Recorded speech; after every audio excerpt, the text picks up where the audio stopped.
Shalom,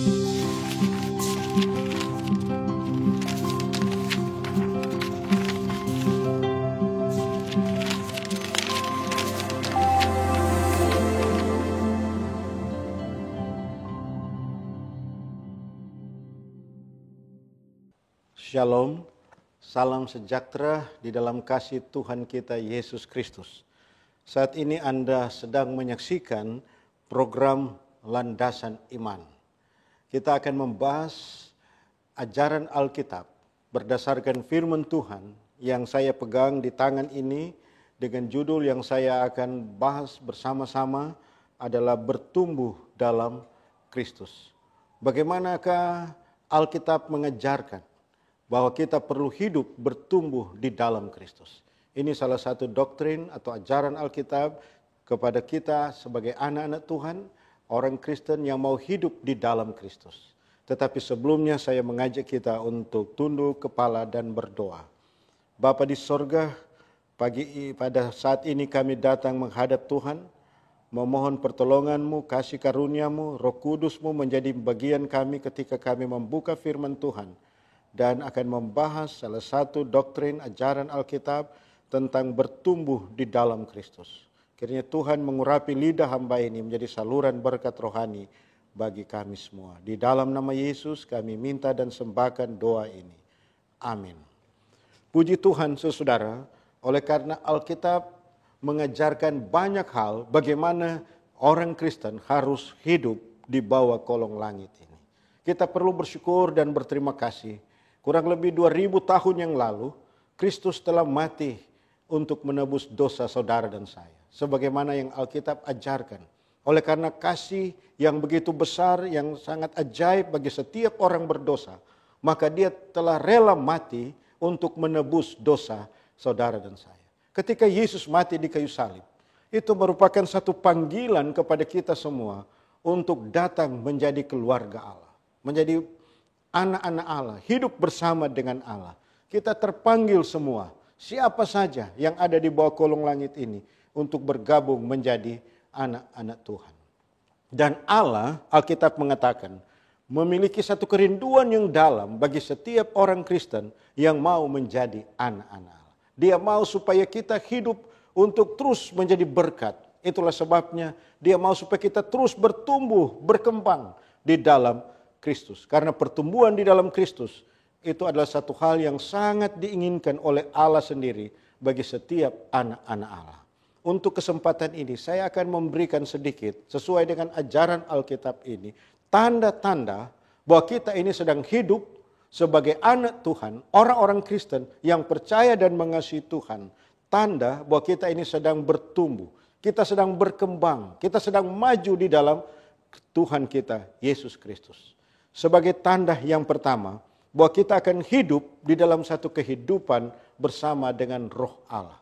Hidup di dalam Roh Allah. Ini merupakan tanda pertama yang sangat penting yang Tuhan inginkan supaya setiap anak Allah untuk menunjukkan ciri khas bahwa dia sedang hidup di dalam Roh Allah. Dan ini sangat dan sangat penting untuk menjadi orang Kristen. Hidup di dalam Roh Allah. Satu kehidupan roh, hidup di dalam Roh Allah. Alkitab mengatakan ini akan membawa kita untuk menjadi berkat kepada orang lain. Menjadi saksi kepada orang lain.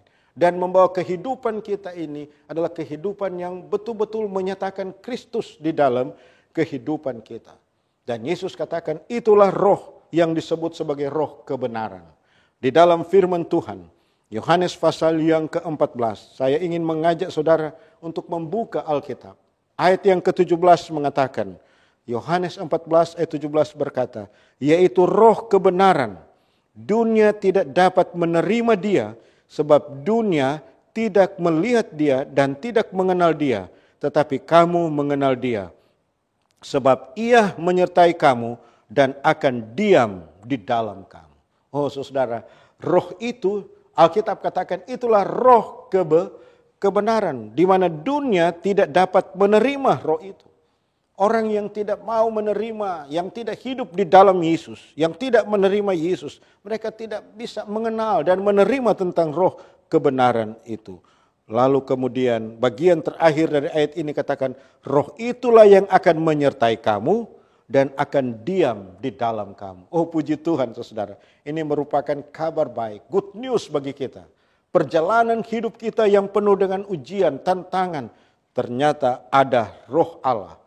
Roh yang memberi kehidupan, roh yang akan menuntun kita, yang akan menyertai perjalanan hidup saudara dan saya. Karena perjalanan ini penuh dengan tantangan, penuh dengan berbagai ujian, kesukaran, penderitaan. Saudara, akan kita alami di dunia ini. Tetapi ada roh Allah yang akan menyertai kita, yang akan melindungi anak-anak Tuhan, yang akan memberi penghiburan ketika kita menjadi lemah, ketika kita putus asa, dia akan memberi kekuatan. Ketika kita berduka, dia akan datang dan menghibur kita. Oh luar biasa, inilah janji Tuhan. Itulah sebabnya Tuhan katakan, marilah setiap anak Allah terpanggil menjadi anak Allah untuk menghidupkan kehidupan roh Allah. Bukalah hati ketika roh Allah datang berbisik di hati saudara, agar supaya kita mengizinkan dia tinggal di dalam kita. Karena dialah yang akan menuntun kita ke jalan kebenaran. Dia akan menghibur kita, dia akan menguatkan kita dan memberi kita pengharapan untuk hari esok. Kemudian tanda yang kedua, bahwa kita ini sebagai anak-anak Allah yang terpanggil mengasihi Allah sebagai orang Kristen adalah satu kehidupan di dalam kasih. Akan terlihat bahwa setiap orang Kristen akan menghidupkan satu kehidupan di dalam kasih. Itu artinya bahwa kita sedang bertumbuh di dalam Kristus. Ketika kita menerima Dia sebagai Tuhan dan Juru Selamat pribadi. Kehidupan di dalam kasih ini adalah salah satu ciri khas sebagai anak-anak Allah. Hidup di dalam kasih dan persekutuan bersatu bersama dengan Tuhan kita, Yesus Kristus. Karena itu kasih ini sangat dan sangat penting. Paulus berkata bahwa Allah dalam pengantaran Yesus Kristus telah mendamaikan dirinya, diri Allah sendiri dengan kita orang berdosa melalui Yesus Kristus. Oleh karena kasih yang begitu ajaib kepada saudara dan saya. 2 Korintus pasal 5 ayat yang ke-18 mengatakan. Saudara lihat bahwa kasih ini adalah sesuatu yang sangat didambakan, diinginkan oleh Allah bagi setiap anak-anak Allah. Dan itu adalah buah daripada roh. Buah daripada roh adalah kasih. Jadi setiap orang Kristen yang betul-betul hidup di dalam Kristus, dia akan terus bertumbuh dan menyatakan bahwa dia adalah anak Allah yang betul mengasihi. Dan tanda yang ketiga bahwa kita ini sedang hidup sebagai anak-anak Allah yang terus bertumbuh dan berkembang adalah satu kehidupan yang terus belajar tentang firman Tuhan. Oh, saya mau katakan pagi ini, pada saat ini saudara, jangan merasa puas dengan apa yang ada ketika kita untuk bertumbuh dan berkembang. Dan ketika kita menjadi orang Kristen, menerima Yesus Kristus, marilah kita terus membuka hati dan belajar terus akan firman Tuhan. Karena firman Tuhan ini benar-benar akan memberi kekuatan kepada kita. Firman Tuhan dalam kitab Mazmur, pemazmur berkata, dalam hatiku aku menyimpan janjimu, supaya aku jangan berdosa terhadap engkau. Mazmur 119 ayat yang ke-11. Kepada kita dikatakan di dalam ayat ini, Rasul Paulus juga memberi penjelasan yang lebih jelas kepada kita bahwa firman Tuhan ini adalah sesuatu yang memberi kekuatan kepada kita. Bahkan dia kuat dan lebih tajam daripada pedang bermata dua manapun. Ia menusuk amat dalam sampai memisahkan jiwa dan roh, sendi-sendi dan sumsum. Ia sanggup membedakan pertimbangan dan pikiran hati kita. Ibrani 4 ayat 12.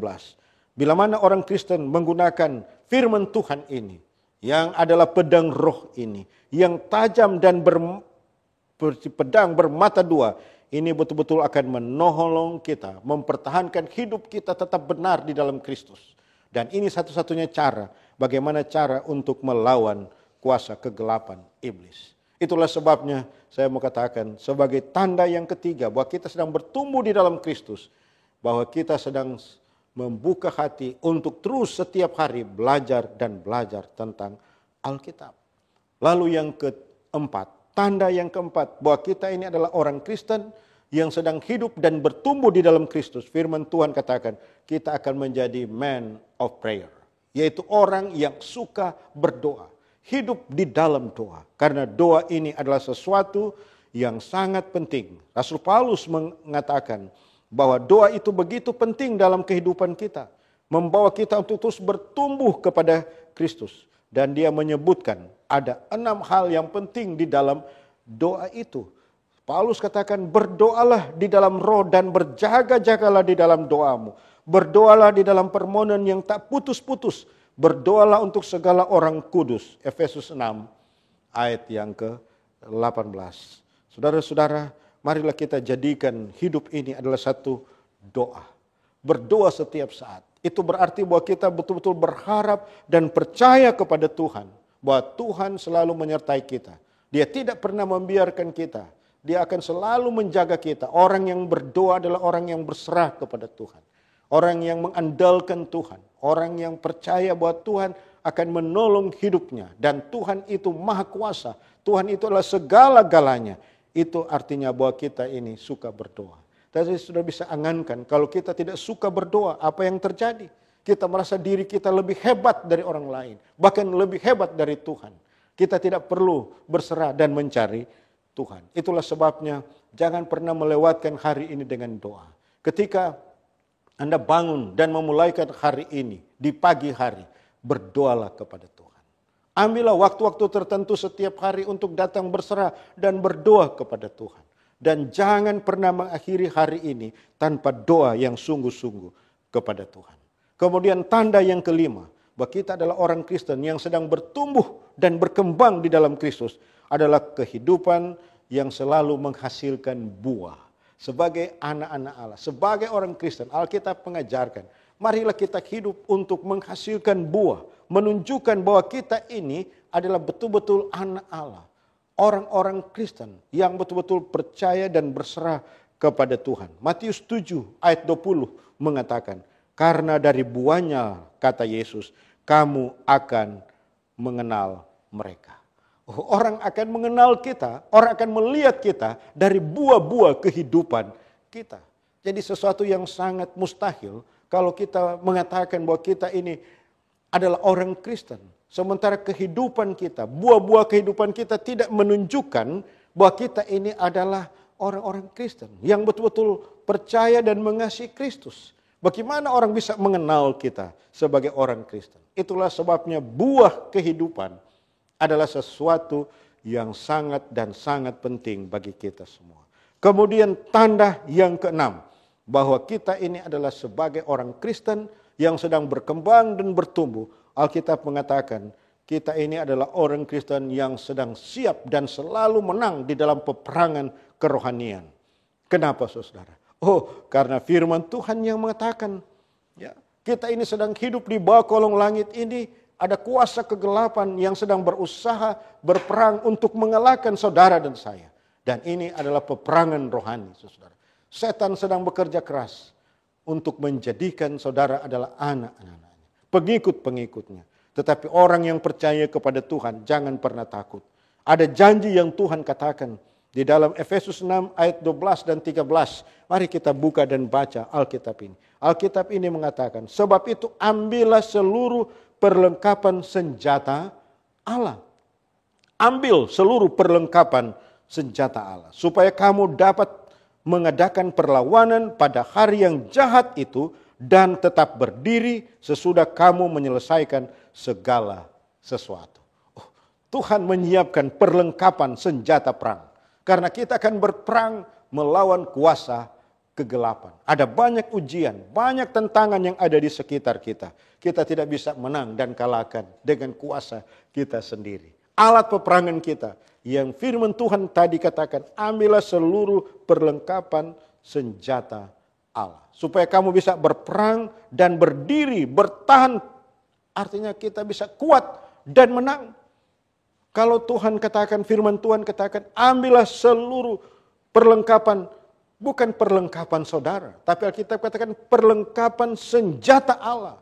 Jadi Allah punya perlengkapan senjata yang ampuh, yang boleh mengalahkan segala sesuatu. Si jahat, kuasa kegelapan. Dan pakailah itu saudara. Itu akan menolong, menuntun kita dan membawa kita kepada kemenangan. di saat kita kuat, di saat kita menang, saudara, di saat itulah kerohanian kita, kehidupan kita sedang bertumbuh di dalam Kristus. Kemudian yang terakhir, tanda bahwa kita ini sedang hidup dan bertumbuh di dalam Kristus, yaitu kita sedang hidup kita ini adalah hidup yang sedang beribadah kepada Allah. Hidup yang juga sedang bersaksi kepada Allah. Dan hidup yang menjadi pengharapan, terus berharap kepada Tuhan. Kehidupan yang beribadah. Saudara, Alkitab mengatakan, marilah kita beribadah kepada Tuhan. Di dalam Ibrani pasal 10, ayat yang ke-24 dan 25 menasihati kepada kita semua. Kita buka firman Tuhan, ayat ini mengatakan, marilah kita saling memperhatikan supaya kita saling mendorong dalam kasih dan dalam pekerjaan baik. Janganlah kita menjauhkan diri pada pertemuan-pertemuan ibadah kita. Ini nasihat Alkitab.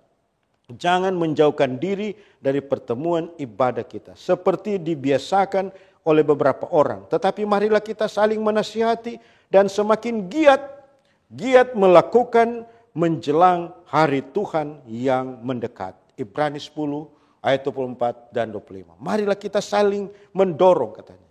Saudara dan saudari, di mana saja kita berada, para pemirsa yang sedang mendengarkan firman Tuhan ini di dalam acara Ledasan Iman ini. Ketika kita mendengarkan nasihat firman Tuhan ini, ketika kita melihat saudara kita yang mungkin lagi lemah dan mungkin lagi jauh dari Allah, panggillah mereka, ajaklah mereka, saling mendorong dan saling giat melakukannya menjelang Tuhan datang, yaitu untuk datang beribadah dan menyembah Tuhan. Karena peribadatan ini adalah satu tanda bahwa kita adalah anak Allah yang sedang hidup di dalam Tuhan, yang sedang setia dan menurut kepada Tuhan, dan yang sedang bertumbuh, berkembang. Saudara, sementara kita beribadah, kita juga bisa menjadi saksi dan menjadi berkat kepada orang lain. Karena kesaksian ini adalah sesuatu yang betul-betul akan menolong bahwa kita ini sedang menyatakan kepada banyak orang kita ini adalah anak-anak Allah. Sama seperti Bapa mengutus aku, kata Yesus. Demikian juga sekarang aku mengutus kamu. Yohanes pasal 20 ayat 21. Allah juga mengutus dalam kehidupan kita di mana saja kita berada. Tunjukkan bahwa kita ini saksi Allah. Kita boleh menjadi saksi dan menjadi berkat kepada banyak orang. Melalui hidup kita, melalui cara-cara kita, kata-kata, perbuatan kita. Jadilah orang Kristen yang sedang bertumbuh di dalam Kristus. Yang sedang memiliki saksi melalui hidup, kata-kata, dan perbuatan kita. Dan jadilah orang Kristen yang terus berpengharapan di dalam Tuhan. Kita punya keyakinan bahwa Tuhan segera akan datang dan selamatkan kita. Ini adalah pengharapan. Pengharapan kepada hari kedatangan Kristus yang kedua kali. Bahwa dia akan datang dan membebaskan kita dari semua kehidupan kita yang penuh dengan tantangan dan dosa di atas muka bumi ini. Saudara-saudara yang dikasihi oleh Tuhan Allah, Tuhan kita, Yesus Kristus. Di mana saja Anda berada, para pemirsa. Pada saat ini, saya menghimbau kepada kita semua yang menerima Yesus sebagai Tuhan dan Juru Selamat pribadi dalam kehidupan kita. Marilah kita hidup untuk bertumbuh di dalam Kristus. Karena Tuhan menginginkan kita menjadi orang Kristen yang terus bertumbuh dan berkembang sampai hari di mana Ia datang untuk menjemput dan menyelamatkan kita semua. Adalah doa dan harapan saya. Amin. Mari kita akhiri pembahasan firman Tuhan ini dengan doa. Terima kasih Bapa karena Engkau sangat mencintai dan mengasihi kami. Terima kasih untuk pekabaran firman Tuhan. Terima kasih kebenaran Alkitab yang mengajarkan kami untuk terus bertumbuh, berkembang, maju di dalam Kristus. Akhirnya kami boleh menjadi saksi di mana saja kami berada. Orang bisa melihat Kristus dalam kehidupan kami. Dan ketika Kristus datang, kami juga punya pengharapan untuk diselamatkan, bertemu dengan Engkau di angkasa, dan hidup kekal di dalam kerajaan yang Tuhan sudah sediakan bagi kami semua. Berkati semua pemirsa di mana saja mereka berada, yang sedang mengikuti program ini. Kiranya berkat-Mu menjadi bagian mereka semua. Teguhkan dan kuatkan iman kami, dan selamatkan kami ketika Engkau datang pada kali yang kedua. Karena kami minta doa ini dalam nama Yesus, Tuhan dan Juru Selamat kami yang hidup. Amin.